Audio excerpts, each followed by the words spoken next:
am embodying everything I'm going to be talking about in this video. I am in my pajamas, nothing's done with my hair, nothing's done with my face, nothing at all, because I promised myself that I was going to start. And this video is about learning how to start imperfectly. Perfectionism, at the end of the day, is not you looking for the best in yourself. This is a quote that I read from The Artist's Way, which, hands down, one of the most life-changing books I've ever read in my life. Perfectionism is you looking for the worst in yourself. If you start anything, is you looking for everything that could possibly go wrong, is already wrong, is not ready, and then reinforcing those reasons by not starting. And honestly, unlike the other things I've been talking about that I've been doing for a while, this is something that I only just realized, like this week, that I will never ever have time. We are never going to have time to be doing the stuff that we want to be doing unless we learn how to start imperfectly. Right, so whether you're trying to finish your book, or learn how to do pottery, or go to the gym and get those gains, I promise you're not going to start unless you're okay with the fact that you're going to be starting off imperfectly.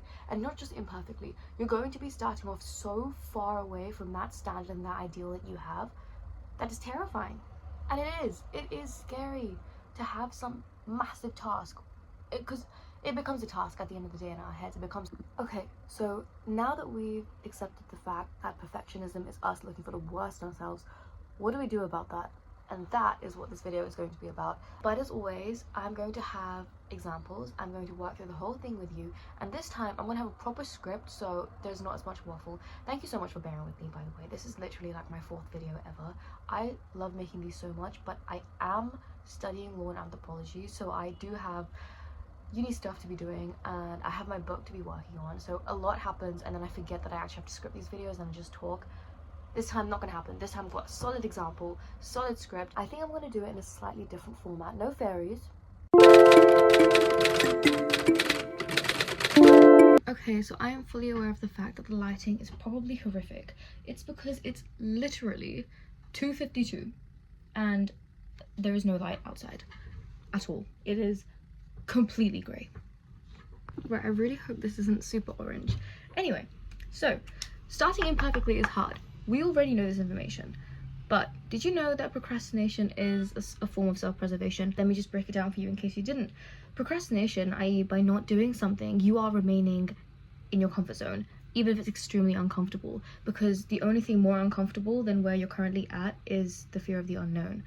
Perfectionism is a form of procrastination. Don't even try to deny it. It isn't the search for the best in yourself, it's a search for the worst in yourself, and then you hyperfixate on that to the point where you're immobilized. But if we break it down even more, so perfectionism is self-preservation, and the best way to make sure no one can fault you for what you've done, just don't do it. And that is why perfectionism is procrastination, and that is how you're preserving a sense of self. You are preserving this current version of you that hasn't got the results from the essay, that hasn't done the work, that hasn't done any of this stuff, that hasn't changed, basically. And right now, there's no one on your case. Right now, in this current moment, there's no one here attacking you for what you have or haven't done. There are no grades. There's nothing to face. Nothing has changed. You are in full control. So by not doing the essay, you maintain that control.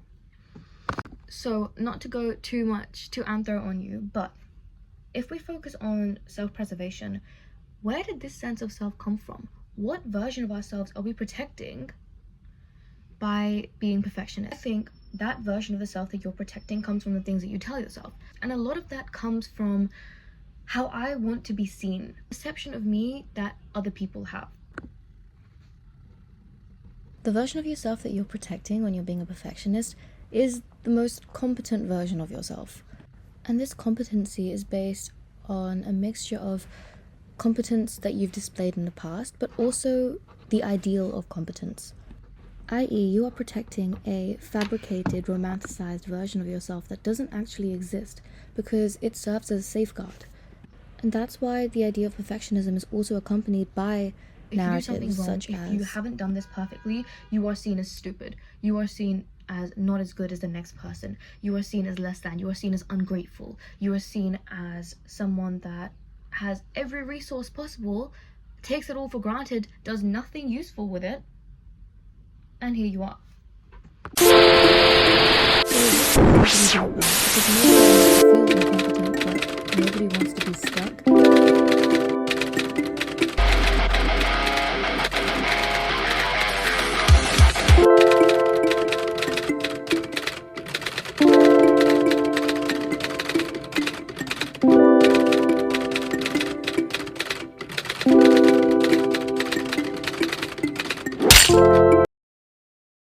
Okay, so welcome to the voiceover part of my video. I am so sorry about this. I physically cannot refilm, but let's just get started. Okay, so you've clicked onto this video because you are ready to make progress. You are ready to break new ground, to make real change in your life, and this is what we're going to do about it. This is our plan. Number one, we are starting off with noticing, the act of noticing. What I want you to do is spend 1 week tracking when and where your perfectionism shows up. Use a journal, your notes app, whatever it is, and the idea is to be really intentional, so don't just think about it and notice it. I want you to physically write it down. This will point you in the direction of your triggers. First of all, it will stop you from spiraling. Second of all, you'll be able to figure out what it is that triggers you. And by figuring that out, you'll be able to address it. And that's what we're going to be doing in the other 2 steps. But it's important to have a foundation to build upon. And I don't know where I got this from, but I've been saying this for as long as I remember.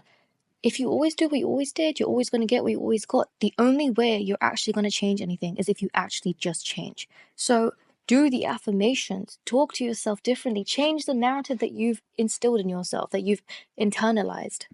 I'm not here to tell you how amazing affirmations are and how effective they actually are, but I am here to tell you that perfectionism stems from fear. Unless you change the narrative, unless you create a sense of comfort within yourself with doing things imperfectly, nothing is going to change.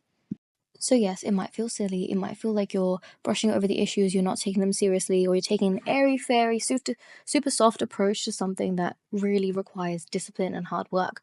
But have you ever considered the negative self-talk is equally as ridiculous? You choose how the world perceives you, you choose how you perceive yourself, and you choose how you perceive the world. It's your story to write, so why not write it in your favor?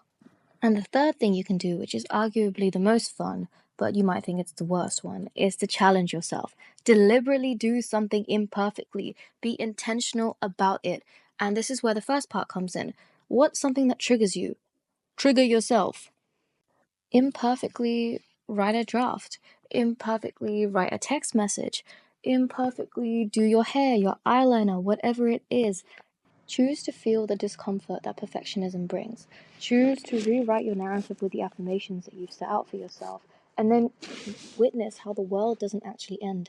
Nothing changes except you just got a little bit more stronger. You just started thinking a little bit more independently. Nothing changes for the worst when you start thinking for yourself.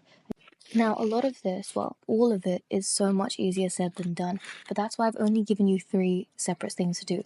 Try them all over 3 weeks, or if you're feeling really brave, do them all in 1 week. Spend a few days noticing what it is that triggers you. And then build on that. On top of noticing what triggers you, add on affirmations. When you notice something that triggers you, turn it into something positive. For example, instead of saying, I'm not good enough, this is not good enough, I'm not ready, say, my worth isn't defined by what I do. This is perfect. This is exactly what it needs to be. And if you need more examples of affirmations, if you need more examples of noticing your triggers, let me know because I can do that. But right now, this is all I physically have the capacity to do.